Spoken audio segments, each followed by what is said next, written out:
उत्तर में हिमालय से लेकर दक्षिण में समुद्र तक फैला यह उपमहाद्वीप भारतवर्ष के नाम से ख्यात है, जिसे महाकाव्य तथा पुराणों में भारतवर्ष अर्थात भरतों का देश तथा यहाँ के निवासियों को भारतीय अर्थात भरत की संतान कहा गया है। भरत एक प्राचीन कबीले का नाम था। प्राचीन भारतीय अपने देश को जम्बू द्वीप अर्थात जम्बू जामुन वृक्षों का द्वीप कहते थे। प्राचीन ईरानी इसे सिंधु नदी के नाम से जोड़ते थे, जिसे वे सिंधु न कहकर हिंदू कहते थे।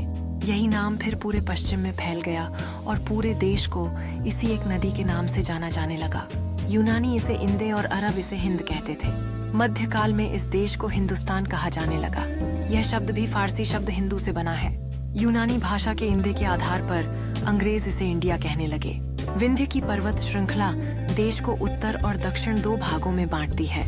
उत्तर में इंडो यूरोपीय परिवार की भाषाएं बोलने वालों की और दक्षिण में द्रविड़ परिवार की भाषाएं बोलने वालों का बहुमत है। भारत की जनसंख्या का निर्माण proto Australoid, paleo Mediterranean, Caucasoid, Negroid और मंगोलायड नस्लों के मिश्रण से हुआ है।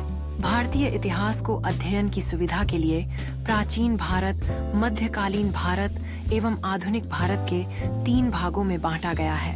इतिहास को 3 भागों में बांटने का श्रेय जर्मन इतिहासकार क्रिस्टोफ सेलियरस को दिया जाता है। क्रिस्टोफ सेलियरस ने अपने कार्यों के माध्यम से इतिहास की अध्ययन पद्धति में एक नई दिशा प्रदान